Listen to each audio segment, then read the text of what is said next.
dragon fruit dragon फ्रुइटा माथो मोनसेयाव 33 रुपिसल' माथो बिराद दाम खम 33 रुपिस नायदो राजिफोर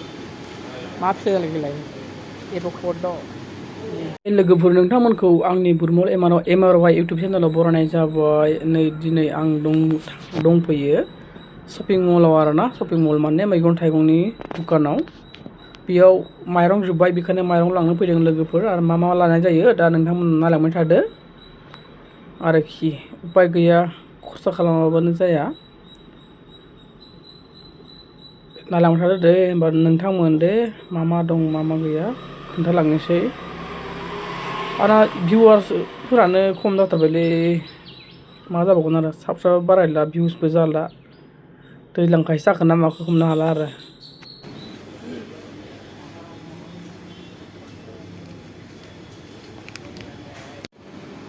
लाइटआ बोरैबा मोदानालै दैयाव मोदानलायाखै माथो रोगा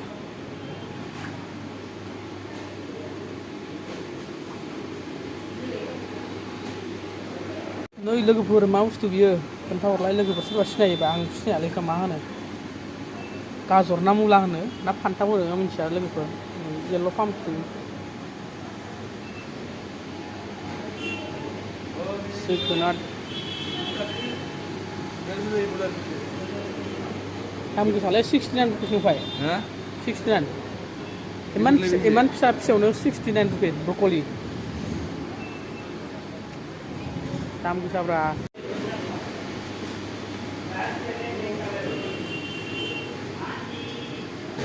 ड्रागन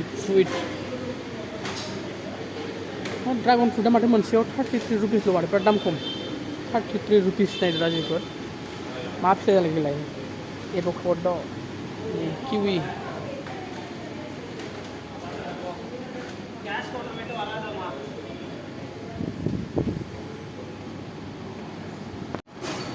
जिखुनु भिडिअ लायो लाबाय सफारि आरो ना केजियाव 135 बेनि जायगायाव ड्रागन केजियाव 33 रुपिस बेखौथ' आं खायसे लानानै जेनेबा बे साबसिन दा गासिबो एखेयानो माथो मोनसे लाबाय मा बुस्थु kiwi nama guava ekobada iku sirna gejenni mabakौ जायो iku kiwi आरो नै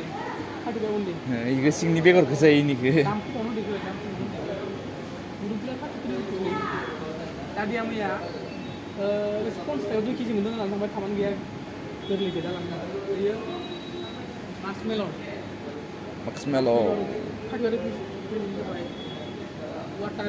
वाटार 30 थाखा नामा सासेयाव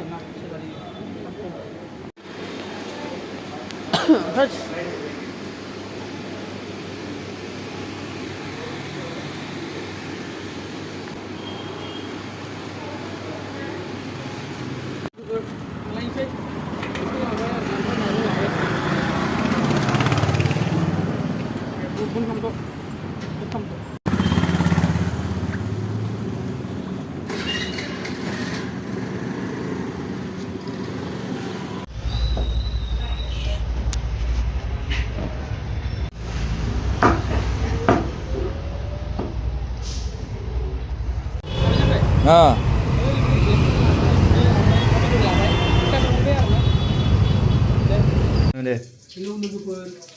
दिनै आङो मा संनो नागिरदों आलु अमा बेदर बेंगालुरु अमा बेदर 3 टाकानि अमा बेदर बियो केजियाव 450 लोगोफोर ओमफ्राय बेसर मैगंजों अमा संनो नागिरदों लोगोफोर दा आङो नैबेयाव अराव जाबाय दा संनो नागिरदों आरोना लोगोफोर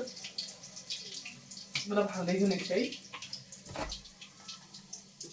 दसे सिकिम खालामदो दोनथ'बा गोलाव लाग्रोनोसै बिदियाव लाग्रो मस्ला लानोसै लोगोफोर मिट मस्ला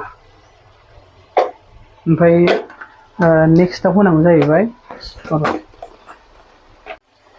संख्रि